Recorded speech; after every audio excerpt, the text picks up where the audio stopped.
दोस्तों नमस्कार। Crude oil $380 पर बैरल तक जाएगा। हमारा मार्केट 12,000 से 13,000 के रेंज में आएगा और डॉलर इंडेक्स 120 के ऊपर चला जाएगा। ऐसी बातें आपने अभी मार्केट में सुनी होगी। आज के इस वीडियो में दोस्तों इन सभी बातों का हम समाचार लेते हैं और समझते हैं कि इन सारी बातों में कितना तथ्य है और आगे चल के मार्केट में क्या हो सकता है। इसके बहुत ही लॉजिकल और बहुत ही प्रॉपर रीजन आज की इस वीडियो में मैं आपको देने वाला हूं। और दोस्तों आज की इस वीडियो की शुरुआत एक छोटी सी कहानी से करता हूं। ऐसे हुआ कि एक हॉस्पिटल के सामने से एक बंदा लंगड़ाते हुए निकला। तो उसे लंगड़ाते हुए चलते हुए देख के जो ऑर्थोपेडिक वाला डॉक्टर था, ऑर्थो सर्जन था, उसने कहा कि इसके घुटने में दर्द है और पॉसिबिलिटी है इसका घुटना रिप्लेस करना पड़ेगा। यह देख के जो न्यूरो सर्जन था उसने ये कहा कि नहीं, मुझे लगता है कि इसके शायद दिमाग में कोई दिक्कत है जिसके वजह से इसका पैर ठीक से काम नहीं कर रहा है, तो शायद इसे न्यूरोथेरेपी की जरूरत है। और दोस्तों ये उनकी चर्चा चली रही थी, उतने में वो बंदा बाजू में ही पास में ही एक मोची था, एक चमार था, उसके पास गया और उसने जूता ठीक करवाया और फिर अपना अच्छे से चलने लगा। दोस्तों ऐसी ही बात है, हर एक का अपना अपना पर्सपेक्टिव और हर एक अपना अपना पर्सपेक्टिव या अपने अपनी विचार या अपने अपनी सोच को आगे रख के मार्केट के बारे में बोलता है, कहता है और बहुत सी बातें सुनकर हम बहुत बार दिक्कत में आ जाते हैं। तो दोस्तों आज की इस वीडियो की शुरुआत करते हैं एक सबसे इंपॉर्टेंट मुद्दे के साथ जो अभी सबसे ज्यादा चर्चा में है और वो है डॉलर इंडेक्स। सबसे पहले तो समझते हैं दोस्तों ये डॉलर इंडेक्स है क्या। देखिए डॉलर इंडेक्स एक इंडेक्स है, जैसे हमारा निफ्टी है, सेंसेक्स है, उसी तरीके का डॉलर एक इंडेक्स है। अब जैसे निफ्टी में 50 कंपनियों का वेटेड एवरेज, सेंसेक्स में 30 कंपनियों का वेटेड एवरेज, वैसे ही ये जो डॉलर इंडेक्स है ये अलग अलग 6 करेंसीज जो डॉलर के अगेंस्ट ट्रेड होती है या डॉलर के अगेंस्ट उनका रेट डिसाइड होता है, उन 6 करेंसीज के साथ डॉलर का क्या रेट हो सकता है, उसका क्या रिलेशन हो सकता है, उसका इंडेक्स है। अब इसका एक मोटा मोटा मैं आपको कैलकुलेशन समझाता हूं कि ये है क्या, बहुत सिंपल वे में। अगर ये डॉलर इंडेक्स 100 है, अगर ये डॉलर इंडेक्स 100 है तो इसका मतलब है ये इक्वल रेट में चल रहा है इन 6 करेंसीज के साथ। अगर ये 100 के नीचे है तो डॉलर सस्ता चल रहा है और अगर ये 100 के ऊपर है दोस्तों तो ये महंगा चल रहा है। इसका मतलब इन 6 करेंसी पेयर्स के कंपैरिजन में ज्यादा डॉलर खर्च करने पड़ रहे हैं इन करेंसीज को $1 खरीदने के लिए। तो दोस्तों आज की डेट में ये जो डॉलर इंडेक्स है वो चल रहा है नियर अबाउट 108 पे। तो ये बहुत ज्यादा हो गया। अब इसकी बात, इसे थोड़ा ठीक से समझ लीजिए, इसका इंपैक्ट किस तरह से होगा और अमेरिकन इकोनॉमी के लिए पॉजिटिव या निगेटिव हो सकता है। अब समझ लीजिए अगर डॉलर इंडेक्स ज्यादा है तो इसका मतलब डॉलर महंगा है। इसका मतलब यह होता है कि डॉलर दे के बाकी दूसरे कंट्रीज से बहुत सी चीजें ज्यादा खरीदी जा सकती है क्योंकि डॉलर महंगा है। इसका मतलब यह हुआ कि इंपोर्ट सस्ता हुआ, कम पैसों में ज्यादा इंपोर्ट हो रहा है।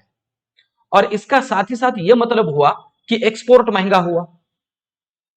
तो इसका मतलब यह है कि अमेरिका से इंपोर्ट करते हुए जो कंट्रीज, करने वाले जो कंट्रीज है वो ज्यादा सोचेंगे और इंपोर्ट कम करेंगे, मतलब अमेरिका से एक्सपोर्ट कम हो रहा है। इसका इंपैक्ट अमेरिकन इकोनॉमी के ऊपर आगे चल के क्या होगा, लॉन्ग रन में अमेरिकन इकोनॉमी के ऊपर इंपैक्ट होगा नेगेटिव और रिसेशन की तरफ अमेरिकन इकोनॉमी को धकेलेगा। सिंपल सी बात है, क्योंकि हम, जैसे हमारा एग्जांपल लेते हैं, हम डेफिसिट में चलते हैं। डेफिसिट का मतलब होता है बैलेंस ऑफ पेमेंट, मतलब हम जो इंपोर्ट करते हैं वो हमारे एक्सपोर्ट से ज्यादा है। और अगर अमेरिका में यही हालत डॉलर इंडेक्स की वजह से, डॉलर महंगा होने की वजह से हो रही है, तो वो रिसेशन की तरफ जा रहा है। अब ये हुआ एक पॉइंट डॉलर इंडेक्स का। दूसरी बात समझ लेते हैं दोस्तों, अभी 2 दिन पहले अमेरिकन इन्फ्लेशन का डेटा आया। अमेरिकन मार्केट में फेडरल का खुद का जो एस्टिमेशन था इन्फ्लेशन का वो 8.8% के आसपास था और डेटा जो इन्फ्लेशन का आया वो 9.1%। तो दोस्तों देखिए अब यहां पे बहुत दिक्कत हो रही है, जो इन्फ्लेशन है वो बढ़ता जा रहा है। अब अमेरिकन इकोनॉमी, फेडरल रिजर्व को अगर इन्फ्लेशन को कंट्रोल करना है तो इंटरेस्ट रेट बढ़ाने पड़ेंगे। अगर इंटरेस्ट रेट अमेरिका बढ़ा देता है तो उनकी लिक्विडिटी कम हो जाएगी। और बात बहुत सिंपल सी है, अगर लिक्विडिटी कम होती है तो ऑटोमेटिकली जो करेंसी होती है वो एप्रिसिएट करती है, मतलब डॉलर महंगा होता है, और उसका इंपैक्ट रिसेशन की तरफ फिर से अमेरिकन इकोनॉमी को धकेलेगा। ये सारा का सारा डेटा, ये सारी की सारी सिचुएशन अभी अमेरिकन मार्केट में जो हो रहा है, अब इसका हमारे मार्केट पे इंपैक्ट क्या होगा या किस तरह से हो रहा है, तो वो हम दोस्तों हमारे मार्केट में देख रहे हैं। हमारा डॉलर के अगेंस्ट जो रुपये का रेट है वो आज तक के सबसे लोएस्ट रेट पे चल रहा है, 80 रुपए के भी ऊपर चला गया। दोस्तों ये आज तक का हम कह सकते हैं डॉलर का लाइफ हाई और रुपये का लाइफ लो है। अब इसके अलावा हमारे मार्केट पे उसका इंपैक्ट क्या होगा। अभी अमेरिकन इन्फ्लेशन का डेटा जो है वो 41 साल के हाईएस्ट पे चल रहा है दोस्तों, 41 ईयर्स के हायर रेंज पे चल रहा है, और डॉलर जो है वो हमारे लाइफ हाई पे चल रहा है। डॉलर इंडेक्स भी नियर अबाउट 108 के आसपास है। उसका इंपैक्ट हमारे मार्केट पे किस तरह से हो रहा है या किस तरह से होना चाहिए। वैसे देखा जाए तो हमारे मार्केट पे इसका इंपैक्ट बहुत ही वर्स्ट होना चाहिए, पर पिछले 8 दिनों में आपने देखा होगा दोस्तों हमारा मार्केट सस्टेन कर रहा है, 16,000 के ऊपर टिक रहा है, और हमारे मार्केट में एक हम कह सकते हैं कि मजबूती है। अब ये क्यों हो रहा है, इसे थोड़ा समझ लेते हैं।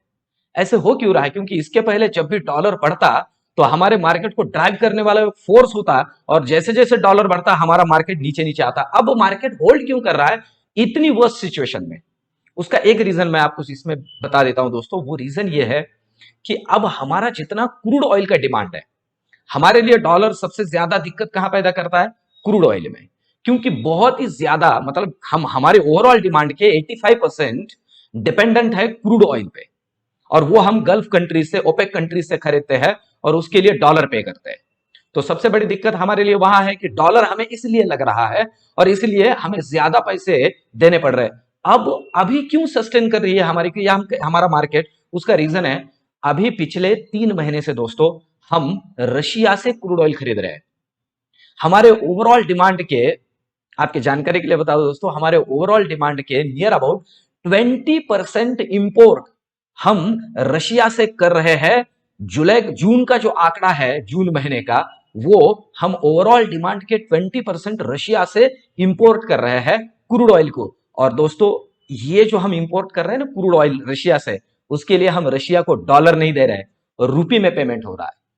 दोस्तों ये हमारे लिए और हमारे मार्केट को सस्टेन करने के लिए एक छोटा सा पॉइंट ध्यान में लेने जैसा है। अब ये तो हुआ एक बात। अब दूसरी बात, रुपये के अगेंस्ट डॉलर तो महंगा हो रहा है, पर वो जो 6 करेंसीज है जिनके साथ ये डॉलर इंडेक्स कंपेयर करके डॉलर इंडेक्स कैलकुलेट हो रहा है, उन करेंसीज के साथ हमारी जो करेंसी है वो उतनी डिप्रिसिएट नहीं कर रही है जितनी डॉलर के साथ कर रही है। इसका मतलब कंपैरेटिवली हम स्ट्रांग है।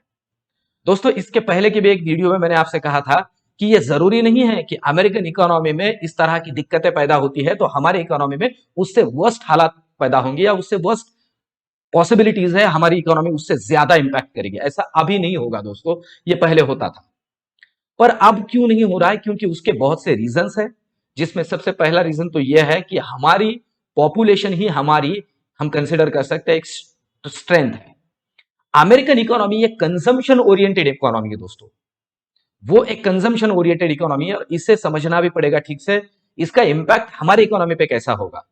दोस्तों ऐसा नहीं है कि अभी आने वाले दिनों में अगर अमेरिकन इकोनॉमी में रिसेशन आता है तो उसका इंपैक्ट हम पे कुछ नहीं होगा, जरूर होगा, होगा जरूर, हमारे इकोनॉमी पे हमारे मार्केट पे उसका इंपैक्ट जरूर होगा, पर उतना नहीं होगा जितना वर्स्ट आज तक सोचा जाता है, या जितना वर्स्ट या जितना एग्जैगरेट करके अभी मार्केट के अंदर बहुत से लोग बता रहे हैं।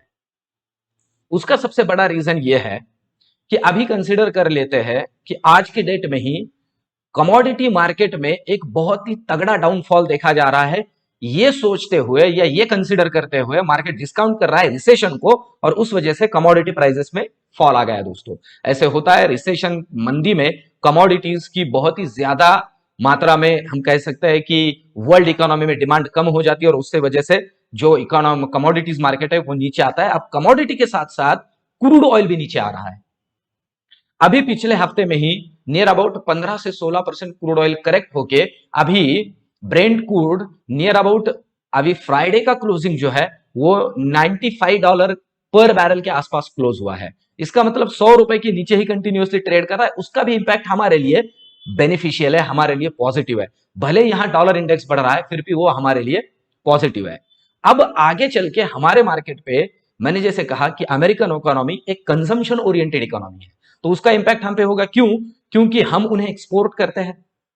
तो जितनी कंट्रीज ऐसी है जो अमेरिका को एक्सपोर्ट करती है, अमेरिका उनसे इंपोर्ट करती है, चाहे वो सर्विसेज हो, चाहे वो अलग अलग कमोडिटीज हो, कुछ भी हो, तो उन इकोनॉमीज को फटका बैठेगा। क्यों? क्योंकि रिसेशन की वजह से अमेरिका में स्लो डाउन आएगा और उनका डिमांड कम हो जाएगा, और उस वजह से हमारी इकोनॉमी पे उसका इंपैक्ट जरूर होगा।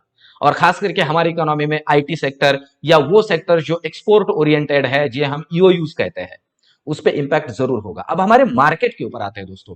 हमारा मार्केट सस्टेन कर रहा है इतनी बुरी सिचुएशन के अंदर भी, इतनी सारी कहानियां, इतनी सारी बातें कही जा रही है, उसके बावजूद भी उसका रीजन मैंने आपको बताया।